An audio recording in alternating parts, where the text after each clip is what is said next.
পেটটা ফোলা ঠিক মন্দিরে গেছিল।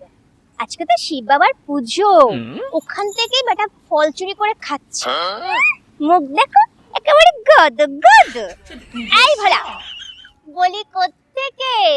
মন্দিরে না, অমনি চুরি করে। এই তো নিধি, তোর কাছেই যাচ্ছিলাম। জানিস মন্দিরে কত ফল, আর সবাই শিব ঠাকুরের মাথায় দুধ ঢালছে। আমার কি খেতে ইচ্ছা করছিল জানিস, কিন্তু কিন্তু যখন খেতে পারলি না তখন এই নিধিকে মনে পড়লো, তাই তো? ঠিক আছে, আয় আমার সঙ্গে, কিন্তু হ্যাঁ ভয়ে পালাবি না, ঠিক আছে? এই নিধি, তুই কি করবি? তুই যা ডাকাত মেয়ে, আমার তো ভয় করছে।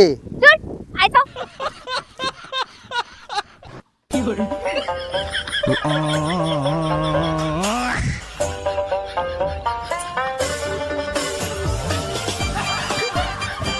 এই তোরা দুজন মন্দিরে কি করছিস?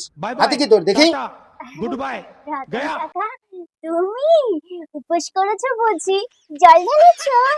আহারে, এই বয়সে পারা যায়?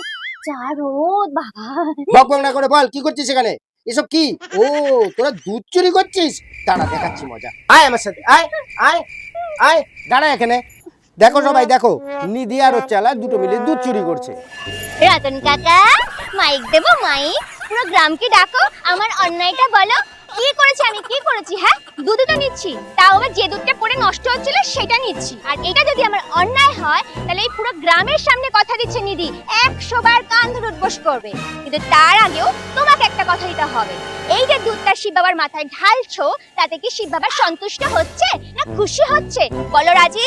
এ আবার কি কথা? শিব ঠাকুরের মাথায় দুধ ঢাললে তো উনি সন্তুষ্টই হন, তাই তো জানি। ও, শিব ঠাকুর বুঝি তোমার কানে কানে এসে বলে গেছে? এই নিধি, একদম বাজে কথা বলবি না। আচ্ছা তোমরাই বলো, যে পাথরে প্রাণ নেই সেই পাথরের দুধ দিলে কি হবে? হ্যাঁ, যাদের প্রাণ আছে তাদের যদি এই দুধটা দিত, পেটটা তো ভরতো। বলো, কত গরিব বাচ্চারা দুধ খেতে পারতো, আর এতে শিব বাবা সন্তুষ্ট হতো। কারণ আমরা তো সবাই শিব বাবারই সন্তান, আর শিব বাবা তো এক ঘটি জলেই খুশি হয়ে যায়। বাহ নিধি, তোর এত জ্ঞান। কথাটা একদম ঠিক বলেছিস। কথায় আছে না, জীবে প্রেম করে যেইজন সেইজন সেবিছেই ঈশ্বর। আমি জানি তো, আমার অসাধারণ জ্ঞান আছে। কি বল ভোলা? ভোলা, ভোলা, ওটা ঠিক পালিয়েছে। তোর জন্য ঘুরি চুরি তুই আমাকে ফেলে পালালি। দাঁড়া, তোর একদিন কি আমার একদিন।